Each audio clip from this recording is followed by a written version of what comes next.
State your name and how long you've been living in the U.S. My name is Robbie, and I've been living in the U.S. for my whole life. My name is Thea, and I've been living on and off in the U.S. since 1997, actually. But the last time I moved from the Philippines to here was in 2012. My name is Louis, and I've been in the U.S. since 1992. My name is Angela, and I've been living in the U.S. for about 30 years now. AKA my whole life. At what age did you leave your family home? I was 29 when I left home. I left my family home at the age of 18, where I went to college in the city of Chicago. And at the age of 24, I moved to New York City, where I pursued a grad school program, and I've been living on my own ever since. I was 18 because I was in college, and I did not want to move back home after the school year was over. So I had made it a point to get a summer job on campus. So basically every school year after that, I would be on campus, and then I would just stay on campus on an on-campus apartment because I was working there until I graduated. And it was only after I graduated that I was like back at my family home for a bit. But yeah, since I was 18, pretty much. So first, I left my family home when I was about 23. And then I moved back home a year later. And now, for the second time, I'll be leaving my family home at the age of 30. What's something you were initially afraid of about moving out, but it turned out to be easier than you expected? Probably the financial aspect of things, just because I feel like, at least for my parents, it was very like you get thrown into the deep end of life, and I don't feel like I was really fully prepared in terms of like stuff like how to manage money, credit cards, save, like investing and retirement accounts, stuff like that. But we live in a digital age, and TikTok has been very helpful for like just like learning new things, or like at least getting exposed to different stuff. So I think because the information has been so accessible, it's been doable. So when I moved out, I was afraid of like the house maintenance, like if I need a plumber, electricity, water, TV, like where is this going? Who am I calling? What's happening? And you have to give your social security numbers to like everybody, because that's how they start the water and electricity and the gas in your city. So I always was apprehensive because should I give him my social or not? But you do, and it's not a scam, but it was actually really easy. You just call like the cable company, the water, and they give you that when you when you buy your house. It's all in a pamphlet. They give you the local water district or electricity or gas, whatever the case may be. They give you all those numbers, so you literally give them a call and you hook it up. Something that I was afraid of when moving out, but it turned easier than expected, was basic human life activities like doing the laundry or cooking, specifically cooking. I didn't really cook a lot when I was growing up in my family house, and so when I lived alone, I loved it, and it made life a lot easier financially, emotionally, all those things. And so, yeah, I would say cooking was one of the things that I enjoyed doing after moving out of my family home. What are you most excited about living on your own? Definitely being able to do what I want, when I want. But the biggest thing, I'm excited to have friends over, family over to host, have little theme parties, things like that. What was it like living at your parents' house? Were there a lot of restrictions that you feel like? I felt like I didn't have the freedom to have my friends over or anyone over anytime, all the time. And I had to be respectful of my parents. Obviously, it's their space. So this time I'm the one, setting those boundaries, things like that. What's the best part about living on your own? Since my time is my own time now, like with living on my own or with my husband and my child, I have the freedom to do stuff that I didn't really get to do when like growing up, or and when I was like young, early 20s. It's a lot about, as cliche as it sounds, like healing my inner child. Like I get to travel when I want, I get to eat out when I want, I get to kind of buy what I want also. And those are just things that I was not able to do before living on my own. So that's been really great to do, especially the travel part. So yeah. Living on my own. Well, coming from an Asian family, because when you have those nights out and your parents stay up till 2 a.m. and you come in, it's like, oh, where'd you come from? Were you drunk? Did you drive home drunk? What happened? Where'd you go? And so when you go home now, you don't have to answer to those. Of course, be responsible. But that's one of the perks of living by myself. What else? I don't want to say you can do whatever you want, but obviously you have the freedom to go in and out as you please. I was always reluctant to go home, change, and then leave immediately, because if I have like back-to-back parties, or if I'm coming from work and then I have a party and then I come home at 2 a.m., then I have work at 6 a.m., I always was like, oh crap, my parents are gonna kill me because they didn't see me at all and I'm gone again. The best part about living on my own is the autonomy of independence. There are two quotes I kind of live by when it comes to this question. Not even a quote, it's more just sayings. It's because I can, and do what excites. Those are two things, and yes, right here, I got the ring to show it. When I first moved to New York, me and my friend from PT school, on or off days, living alone, we were bored. And something we would do is go on food crawls because we could. So we would go on food crawls, pizza crawls, for example, or burger crawls because we could. And in doing so, it was very exciting, and we didn't have to worry about anyone else besides ourselves. And so having that independence, having the feeling of doing the things I want to do on my own timing is the best part about being on my own, living on my own. Do you prefer living alone, with roommates, or with family? I prefer living with other people. I have lived alone in when I was on campus during the summer, and it's pretty lonely. So I do prefer living with other people, like my partner or like my sister, just not my parents. Is there a reason why not your parents or family? Well, I think it's because with traditional Filipino parents, you're pretty much a child until you get married. Honestly, even after you get married, you're still a child in their eyes. So it's even though I know they had rules and stuff after a certain age, I was starting to challenge them more, or even just at least asking why more. And I would still get hit with because I said so a lot of the time. So, after I was in my 20s, I was not vibing with that anymore. So it was a weird situation with the roommates. I lived with one roommate and then my landlord in one house. So I didn't like that at all. I would never do that again. I feel like living with family has been fun, a lot of company, people to make my food, do my laundry, all that good stuff. Shout out to mom and dad. And I haven't lived on my own yet, but I will come a couple weeks from now. So should be interesting and definitely a big adjustment, but I'm looking forward to it. Definitely living alone. I need my own space, and I have certain OCD and quirks that I need to abide to.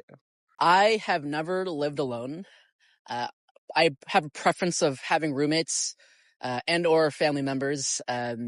When I first moved out of my family home, I lived with my siblings, and that was a fun time. And then when I moved to New York, I came up with random roommates, and that was also a fantastic time.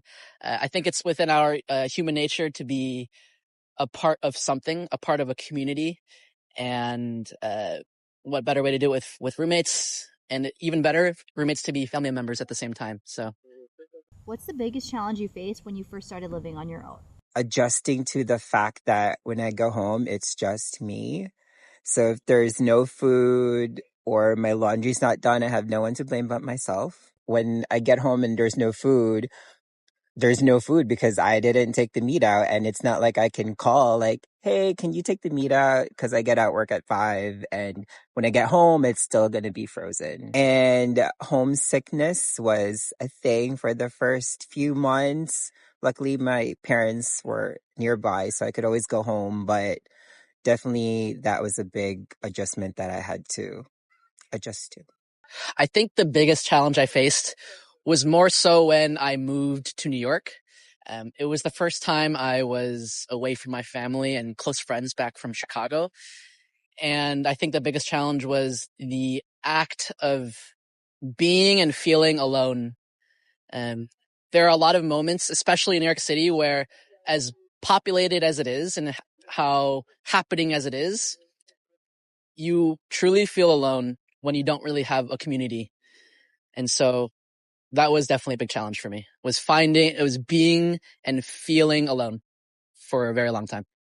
Probably managing my own time, my own schedule, and taking care of myself, because that is just all on my own time. I didn't really know how to cook before, and I think in the beginning of living alone, just like all that freedom of like, sometimes I didn't even know what to do with my time, and I could have used it, maybe more efficiently in the beginning, but now that I'm used to it, it's been a lot of like establishing a routine, at least like daily things that I have to do, and like really sticking to it has been really good. Are there any Filipino habits or traditions that you carried with you when you moved out? This isn't a Filipino habit, but it's more so an Asian habit, is no shoes in the house, keep it at the foyer. But additionally, I think another Filipino habit is eating my meals with a spoon and fork. I think those are just the main two. Otherwise, I'm a chill guy. For sure, the no shoes in the household. Definitely want to keep a clean house. I'll probably end up using a tabo. Gotta use that. The thing that I think about the most is cleaning, actually. Like when I used to live at home, I used to be so annoyed at my mom. Like I'd always just be like, why do I have to clean that thoroughly, like all the time, or like do this, do that? I used to get annoyed, but now I am my mom, like to my husband. like I think the term is like a Hollywood clean. Like I don't do that where it's just kind of surface level anymore. It's just like I'm so mindful now of like what you have to clean monthly versus like yearly versus daily in 6 months. So that is a habit that I took from my mom, my lola even, because that's just like what we did, at least in my family home in the Philippines also, was just like taking care of your home and your things. So that's what sticks out to me the most. I learned how to cook Filipino food when I moved out.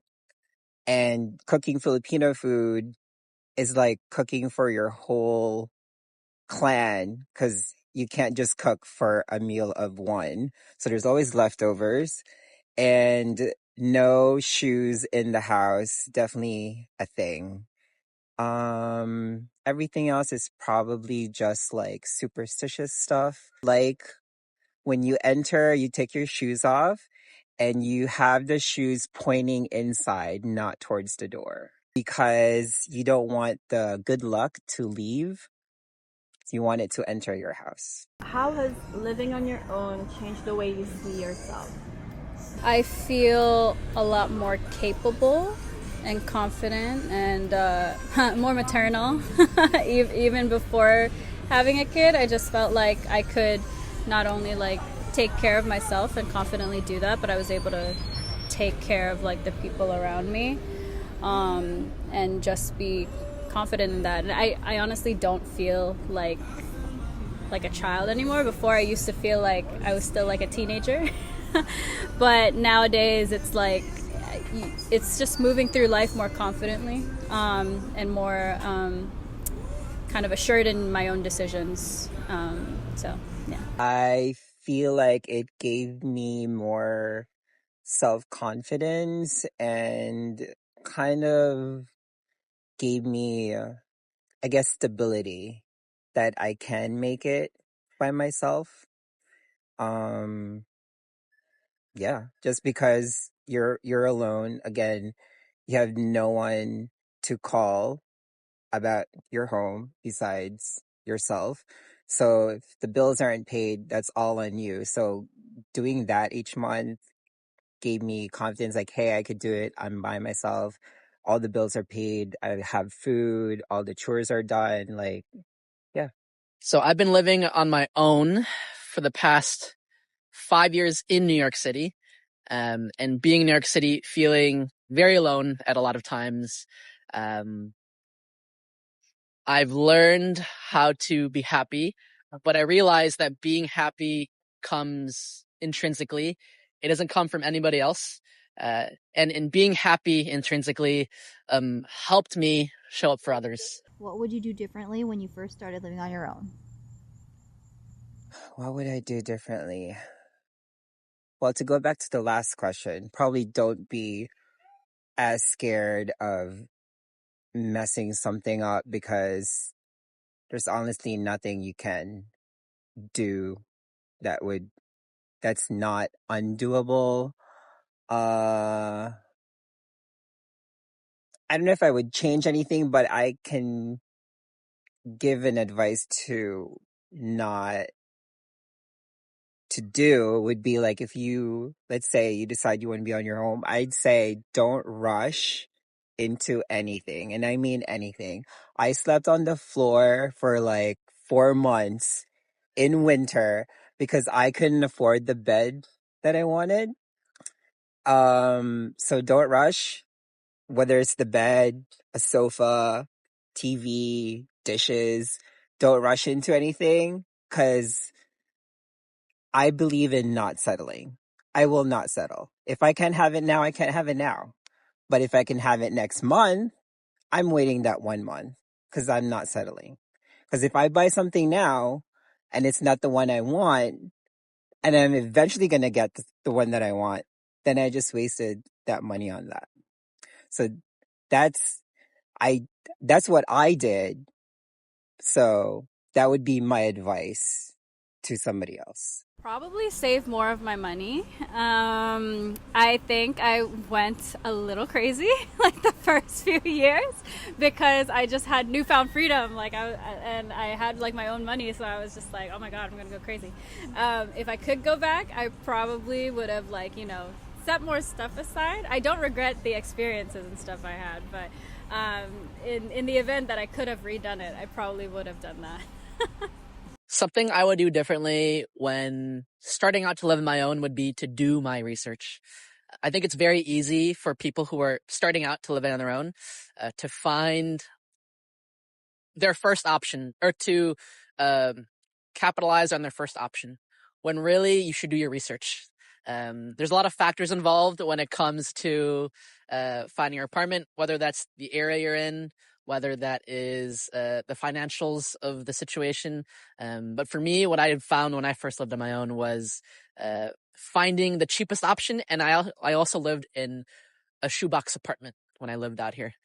And so I think the best thing was do my research, find a better area to be in, and to find a better living situation. I would say part of me wishes that I moved out earlier. Especially, commuting to work, that makes a big difference when you're driving home at 8 in the morning after a night shift, so tired, falling asleep on the road. But another part of me though is somewhat glad I waited, saving a lot of money, thinking of these decisions. I didn't do it like on a whim, I really mulled this move for over a few years now. So yeah, I wouldn't change a thing really at the end of the day. What advice would you give someone who's thinking about moving out for the first time? watch a lot of YouTube videos, or just videos in general about like people going through the same thing. Any tips that people have a friend that you could talk to about it, or an ate kuya, older figure, that you know has done it before, and kind of what that has been like for them. Because for me, I did have people I looked up to, both in real life and like just people that I would watch like on YouTube, and it just helps to hear some stuff from people who have already gone through it. But also, don't be afraid to kind of do your own thing. If you mess up, you mess up. You'll just kind of learn how to do better next time. If you want to avoid some mess ups, then yeah, just talk to people who've done it before, or look at those resources. Don't be scared. At 30, it took a while for me to get here, finally moving out. And I had my apprehensive moments. As you know, at the end of the day, you got to do what you got to do for yourself, not for anyone else. No matter how much your parents want you to stay at home, you know, you got to do this for you. And at the end of the day, they'll always be there for you. They're always there to help no matter what. I say you'll know when you're ready to do it. Don't be scared about it.